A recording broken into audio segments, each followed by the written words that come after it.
दोस्तों, क्या बजट 2023 के बाद आप भी इसी उलझन में फंसे हैं कि आपको नई स्कीम ऑप्ट करनी है या फिर पुरानी स्कीम इनकम टैक्स की? तो इस वीडियो को अंत तक ज़रूर देखें ताकि आपको अपनी इस उलझन से बाहर निकलने का रास्ता मिल सके। दोस्तों, इस वीडियो को अंत तक देखने के बाद आपको ये समझ आ जाएगा कि भले ही नई स्कीम आपको अट्रैक्टिव लग रही है, लेकिन फिर भी आप पुरानी स्कीम को ही ऑप्ट करना चाहेंगे। या फिर दोस्तों, ऐसा भी हो सकता है आप नई टैक्स रेजिम को ऑप्ट करना चाहें, पुरानी को छोड़ना चाहें। दोस्तों, ये वीडियो आपको हेल्प करेगी कि आपको क्या नई टैक्स रेजिम ऑप्ट करनी है या फिर पुरानी टैक्स रेजिम।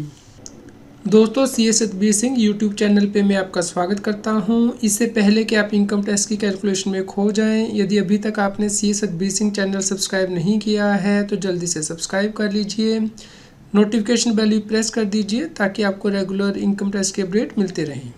दोस्तों, आप नई टैक्स रेजिम ऑप्ट करेंगे या पुरानी टैक्स रेजिम, ये डिपेंड करेगा आपकी इनकम क्या है, इनकम टैक्स के स्लैब रेट क्या है, आपकी इन्वेस्टमेंट्स क्या है और आपका एक्सपेंडिचर क्या है। दोस्तों, यदि आप इंडिविजुअल हैं और आपकी टोटल इनकम 7 लाख रुपए या फिर उससे कम है तो ये बेनिफिशियल है कि आप नई टैक्स रेजिम ऑप्ट कर लें, क्योंकि उस केस में जो टैक्स पेबल है वो नील है और कॉम्प्लायंस करनी भी आसान है। लेकिन यदि आपकी टोटल इनकम 7 लाख रुपए से ज़्यादा है तो उस केस में आपको वर्किंग करनी होगी कि क्या आपको नई टैक्स रेजिम ऑप्ट करनी है या फिर पुरानी टैक्स रेजिम ऑप्ट करनी है। दोस्तों, बजट 23-24 के द्वारा गवर्नमेंट के द्वारा नई टैक्स रेजिम में बेसिक एग्जम्पशन लिमिट भी 3 लाख रुपए कर दी गई है, जहाँ पे कोई टैक्स नहीं लगता। इसके अलावा टैक्स स्लैब्स में भी चेंज किया गया है, जैसा कि आप अपनी स्क्रीन पे देख पा रहे हैं। दोस्तों, असेसमेंट ईयर 24-25 से जिन व्यक्तियों की इनकम 7 लाख रुपया है उन्हें कोई टैक्स नहीं पे करना। तो यहाँ पे मान लीजिए 7 लाख की यहाँ पे सैलरी इनकम है, जिसमें से कि आपको नई टैक्स रेजिम में 50,000 की स्टैंडर्ड डिडक्शन मिल जाएगी। इसके अलावा मान लीजिए आपकी अदर सोर्सेज से 50,000 की इनकम है, तो टोटल इनकम 7 लाख रुपया हो गई है। क्योंकि नई टैक्स रेजिम में आपको कोई डिडक्शंस नहीं मिलती है आपकी इन्वेस्टमेंट की, आपने जो एक्सपेंडिचर किया है, जैसे कि मेडिकल इंश्योरेंस एक्स्ट्रा की, तो इसलिए यहाँ पे आपको कोई डिडक्शन नहीं दी गई। तो नेट इनकम 7 लाख रुपया हो गई है। तो 3 लाख रुपए तक आपको कोई टैक्स नहीं लगेगा नई टैक्स रेजिम में। 3 लाख से 6 लाख रुपए तक जो टैक्स के रेट हैं वो 5% है, 15,000 का टैक्स। और 6 लाख रुपए से जो ऊपर की इनकम है, यानी कि 1 लाख रुपया इस केस में, तो उसके ऊपर 10% टैक्स यानी कि 10,000 रुपया। तो इस प्रकार टोटल टैक्स 25,000 का बनता है।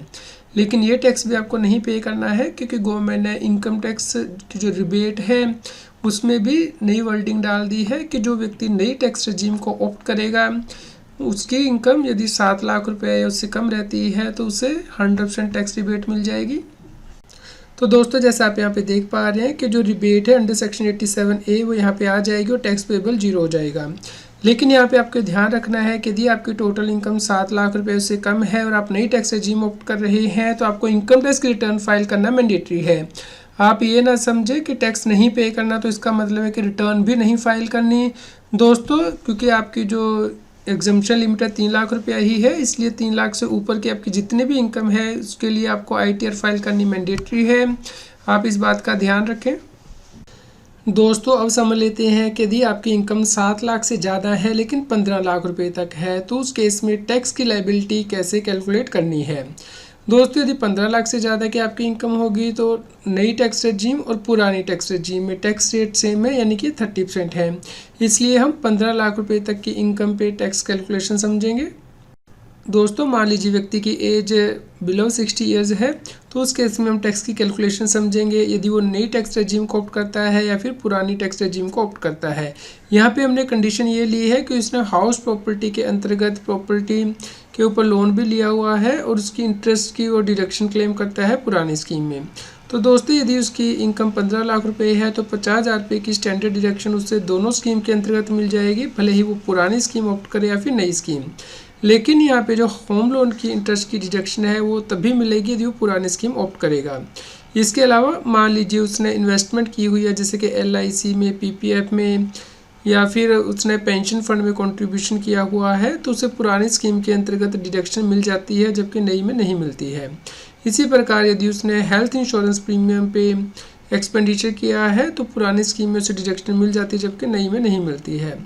दोस्तों, यदि एम्प्लॉयर कंट्रीब्यूशन है पेंशन फंड में तो सेंट्रल गवर्नमेंट के केस में 14% ऑफ द सैलरी और अदर एम्प्लॉयर के केस में 10% ऑफ द सैलरी तक आपको मैक्सिमम डिडक्शन मिलती है, पुरानी स्कीम में भी और नई स्कीम में भी। इस प्रकार यहाँ पे जो नेट इनकम आ गई है डिडक्शन के बाद जो नई स्कीम है उसके अंतर्गत 14 लाख रुपए की नेट इनकम बन रही है। जो पुरानी स्कीम है उसके अकॉर्डिंग 9,75,000 रुपये की इनकम बन रही है। दोस्तों यहाँ पे हमने ये भी अज्यूम किया है कि टैक्स पेयर का जो होम लोन पे इंटरेस्ट पेबल है वो 2 लाख रुपए से ज़्यादा है, तो मैक्सिमम डिडक्शन 2 लाख रुपए की ही मिल रही है। यदि दोस्तों यहाँ पे इंटरेस्ट पेबल मान लीजिए 1 लाख रुपए का होता तो यहाँ पे डिडक्शन 1 लाख रुपए की ही मिलती, क्योंकि मैक्सिमम डिडक्शन 2 लाख की मिलती है, या फिर जो एक्चुअल अमाउंट पेबल है विच एवर इज लेस। दोस्तों यदि आप पुरानी टैक्स रजीम को ऑप्ट करते हैं और आपकी एज लेस देन 60 ईयर्स है तो उस केस में आप इनकम टैक्स के स्लैब रेट अपने स्क्रीन पे देख सकते हैं। इस केस में कोई बदलाव नहीं किया गया है टैक्स स्लैब में। तो दोस्तों हम कैलकुलेशन कर लेते हैं नई टैक्स रजीम और ओल्ड टैक्स रजीम के अकॉर्डिंग टैक्स रेट कैसे निकालेंगे असेसमेंट ईयर 24-25 के लिए। तो यहाँ पे दोस्तों ओल्ड टैक्स रजीम के अंतर्गत यहाँ पे आपको 2,50,000 की बेसिक एग्जम्पशन लिमिट है, और उसके बाद जो 5 लाख रुपये तक की इनकम होगी उसके ऊपर 5%, और 5 लाख से ऊपर जो इनकम होगी उसके ऊपर 20% टैक्स रेट आपको पे करना है, यानी कि जो टोटल टैक्स है 1,07,500 आ गया है। अब इसमें से कोई आपको रिबेट नहीं मिलेगी क्योंकि टोटल इनकम आपकी 5 लाख रुपये से ज़्यादा है, इसलिए कोई डिबेट नहीं है। तो उसके ऊपर हेल्थ एंड एजुकेशन सेस लगा के आपका जो टैक्स पेबल वो आ गया है। और नई टैक्स रजीम में आप जो स्लैब रेट है वो अप्लाई करेंगे। 3 लाख रुपीज़ तक कोई टैक्स नहीं लगेगा, 3 लाख से 6 लाख तक 5%, 6 लाख से 9 लाख तक 10%, 9 लाख से 12 लाख तक 15%, और 12 लाख से 14 लाख रुपीज़ तक 20% टैक्स रेट होंगे। और यदि 15 लाख से एक्सीडिंग इनकम हो जाती है तो उस केस में 30% टैक्स रेट है न्यू टैक्स रजीम में।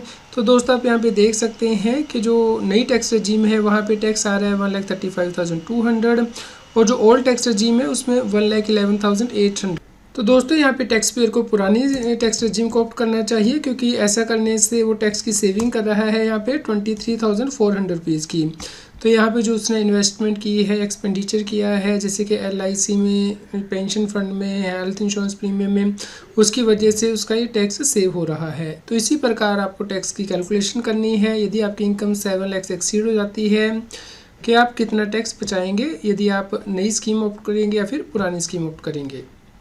दोस्तों इसी प्रकार हम कैलकुलेशन करेंगे ऑप्शन नंबर 2 में। यहाँ पे हमने ये अज्यूम किया है कि व्यक्ति का होम लोन से कोई इंटरेस्ट पेबल नहीं है, लेकिन उसकी जो डिडक्शंस हैं वो सेम है, जैसे कि उसने LIC में कंट्रीब्यूशन किया हुआ है, या फिर मेडिकल हेल्थ इंश्योरेंस प्रीमियम पे किया है, या फिर पेंशन फंड में कंट्रीब्यूशन किया है। तो इस केस में उसका पुरानी स्कीम में जो नेट इनकम आ रही है वो 11,75,000 और नई स्कीम में 14 लाख रुपये आ रही है। अब इस 11,75,000 के ऊपर आप कैलकुलेशन देख सकते हैं कि यहाँ पे उसका जो टोटल टैक्स बन रहा है वो 1,65,000 रुपये बन रहा है पुरानी स्कीम में, और उसके ऊपर यदि हेल्थ एंड एजुकेशन सेस लगा दिया जाए तो 1,71,600 रुपये बन रहा है। और यदि वो नई स्कीम यहाँ पे ऑप्ट करता है तो उसके अकॉर्डिंग उसका जो टैक्स है सिर्फ 1,35,200 रुपया ही बन रहा है। तो यहाँ पे व्यक्ति के लिए बेनिफिशियल है कि वो नई स्कीम ऑप्ट करे, क्योंकि वो नई स्कीम यदि ऑप्ट कर लेता है तो उस केस में उसका 36,400 रुपये का टैक्स बच जाता है। दोस्तों हम तीसरा केस डिस्कस कर लेते हैं, जहाँ पे कि मान लीजिए टैक्स पेयर कोई इन्वेस्टमेंट एक्सपेंडिचर नहीं करता है, यानी कि LIC PPF में उसने कोई इन्वेस्टमेंट नहीं की, ना ही हेल्थ इंश्योरेंस प्रीमियम पे किया है, सिर्फ उसके एम्प्लॉयर का जो पेंशन फंड का कंट्रीब्यूशन है उसकी ही डिडक्शन है। तो इस प्रकार यहाँ पे जो नेट इनकम है वो सेम है ओल्ड टैक्स रजीम में भी और न्यू टैक्स रजीम में भी। लेकिन दोस्तों यहाँ पे टैक्स का जो डिफरेंस है वो आ गया है। ओल्ड टैक्स रजीम में 2,50,000 तक कोई टैक्स नहीं है, फिर 2,50,000 से 5 लाख रुपीज़ तक 5%, और उसके बाद 5 लाख से 10 लाख रुपीज़ तक 10%, और 10 लाख से एक्सीडिंग इनकम पे 30% टैक्स रेट है। तो यहाँ पे टैक्स 232,500 प्लस आप हेल्थ एंड एजुकेशन से सेट करेंगे तो 2,41,800 का टैक्स आ गया है। लेकिन यहाँ पे आप नई टैक्स रजीम को यदि देखते हैं तो वहाँ पे टैक्स रेट सिर्फ 1,30,000 plus health and education cess 1,35,200 ही है।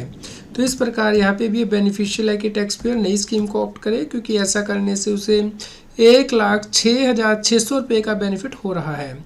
तो दोस्तों इस प्रकार आपको कैलकुलेशन करनी है कि आप नई टैक्स रजीम ऑप्ट करेंगे या फिर ओल्ड टैक्स रजीम ऑप्ट करेंगे। इस प्रकार आपकी इन्वेस्टमेंट और आपका एक्सपेंडिचर इम्पैक्ट करेगा आपकी इनकम टैक्स की रिटर्न को, इसलिए आपको पहले ही एडवांस प्लानिंग करनी है कि आप किस तरीके से अपना टैक्स जो है वो सेव कर सकते हैं। तो दोस्तों हमने जो डिस्कशन किया है उसे मैं यहाँ पे समराइज़ कर देता हूँ।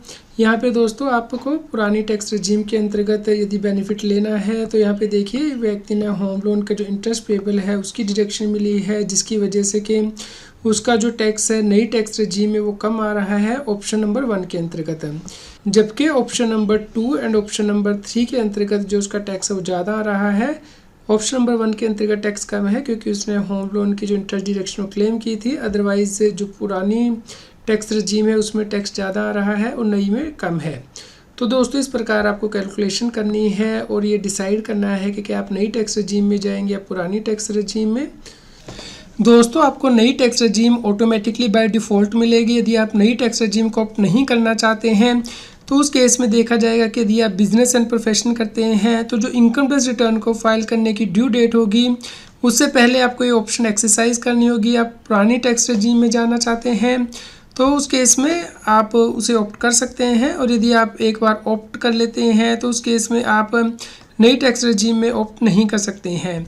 और दोस्तों यदि आप बिजनेस एंड प्रोफेशन नहीं करते हैं तो जब आप इनकम टैक्स की रिटर्न फाइल करेंगे उसमें आपको ये ऑप्शन एक्सरसाइज करनी है कि आप नई टैक्स रजीम नहीं ऑप्ट करना चाहते बल्कि ओल्ड टैक्स रजीम में ही टैक्स फाइल करना चाहते हैं।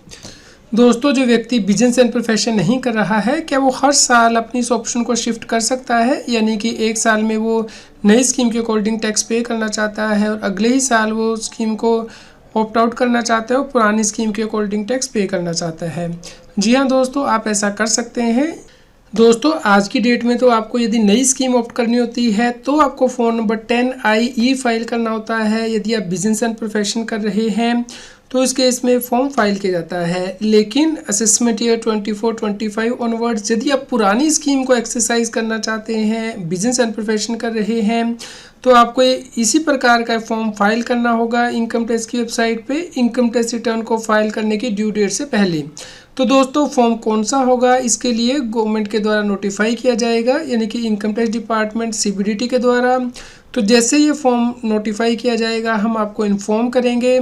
तो यदि अभी तक आपने CA Satbir Singh channel subscribe नहीं किया है तो जल्दी से सब्सक्राइब कर लीजिए, ताकि जैसे ही इसके बारे में कोई इन्फॉर्मेशन आए वो सबसे पहले आप तक पहुंच पाए।